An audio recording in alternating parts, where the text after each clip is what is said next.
Entrepreneur कह रहा है मेरे को क्रिएटर बनना है, ठीक है। एंटरप्रेन्योर कह रहा है मैंने पैसा तो कमा लिया, अब थोड़ी इज्जत भी हो जाए, लोग बग जाने तो सही, शक्ल भी तो हो, मेरे साथ 4 लोग रुके फोटो भी तो खिंचाएं। एक दूसरा उसको लगता है कि मेरे को मेरा प्रोडक्ट प्रमोट करना है, मैं इन्फ्लुएंसर के भरोसे हूँ, मैं इन्फ्लुएंसर को देता हूँ 20 लाख 25 लाख, उसके कभी 25 लाख के बदले 50 आता है, कभी 20 ही आता है, कभी 0 ही होता है। तो यार मेरे पास मेरे हार्ड अर्न मनी किसी अनजान आदमी को दे रहा हूँ और प्लस माइनस के भरोसे नहीं है, तो इस 25 लाख रुपए इसको देने के बजाय 25 लाख लगा के मैं खुद को प्रमोट कर लूं, ताकि मुझे बार बार किसी को पैसा ना देना पड़े। तो एंटरप्रेन्योर को क्रिएटर बनने का तरीका, एक उसको डिस्ट्रीब्यूशन चाहिए, एक उसको इन्फ्लुएंसर पे भरोसा नहीं रहा, तीसरा उसको फेम भी मिल जाएगी, ये हो गया। तो वो बन रहा है, लॉजिकल रीजन है, बनना चाहिए, अच्छी बात है। और जैसे कई अच्छे, जैसे शुगर कॉस्मेटिक की बात करें तो उनका खुद का यूट्यूब चैनल है, खुद का इंस्टाग्राम चैनल है, मिलियंस में व्यूज हैं, तभी जाके और वहीं से वो अच्छी खासी सेल करते हैं। तो एंटरप्रेन्योर थे, बने, सेल की।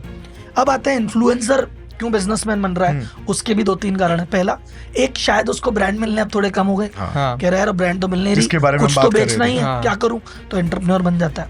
दूसरा, कई लोग कहते हैं कि ब्रांड मिल रहे हैं, पैसा भी आ रहा है, पर वो दिखता है अच्छा मैंने इस ब्रांड का एक्स प्रमोट, जैसे मान लो मैं एक फिटनेस इन्फ्लुएंसर हूँ, मैंने किसी के प्रोटीन के डब्बे का 10 लाख रुपए लिए, प्रोटीन का डब्बा प्रमोट किया और पता चला मुझे 50 लाख की सेल हो गई, तो आपको कहते अच्छा मेरी वीडियो से 50 लाख के डब्बे बिक गए, मैं खुद का डब्बा बेच लूं। तो फिर उसको लगता अगर वो सफल है, अच्छा है, कहता मेरी ऑडियंस लोयल है, मेरे कहने पे लेती है, चलो मैं ही लॉन्च कर देता हूँ। तो अगर वो बंदा अगेन पैशन ड्रिवन है, प्रोडक्ट पे कमांड है, दिमाग लगा रहा है, मेहनत कर रहा है और अच्छी चीज बना के जेन्युइनली दे रहा है, तो बहुत अच्छा होगा, अच्छा चलेगा।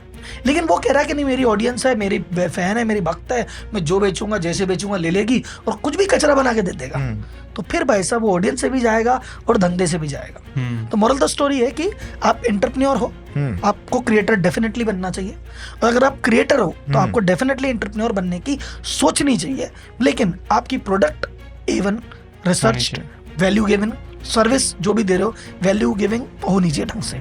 अगर आपने वहां पे शॉर्टकट मारा या आपने अपनी ऑडियंस को फॉर ग्रांटेड लिया कि अरे अपनी ऑडियंस है, कुछ भी बेच दूंगा ले लेगी, किसी भी वैल्यू बेच दूंगा ले लेगी, आपका क्रिएटर करियर भी खतरे में आ जाएगा। नहीं वो खतरे में नहीं, खत्म खतरा नहीं, क्योंकि आपकी कुछ क्रिएटर्स के साथ ऐसा हो रहा है, उन्होंने प्रोडक्ट्स लॉन्च किए। मैं बोल रहा हूँ आपने 100 प्रोडक्ट लॉन्च किए, ठीक है, आपने किसी और कंपनी के 100 प्रोडक्ट को रिव्यू करके बोला अच्छा बुरा, लोगों ने आप पे भरोसा किया, 101 बार प्रोडक्ट आपने खुद का बनाया और उसमें गड़बड़ हो गई, तो आप अगले कुछ भी बोलोगे तो उसकी वैल्यू खत्म हो गई।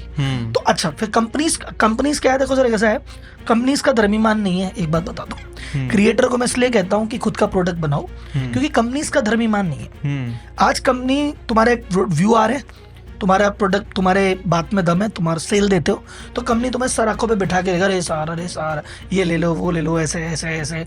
लेकिन अगर कल को तुम कंट्रोवर्सी में फंस गए, कल को तुम्हारे व्यू कम हो गए, कल को कोई बात हो गई, कंपनियां फोन उठाना बंद कर देगी तुम्हारा।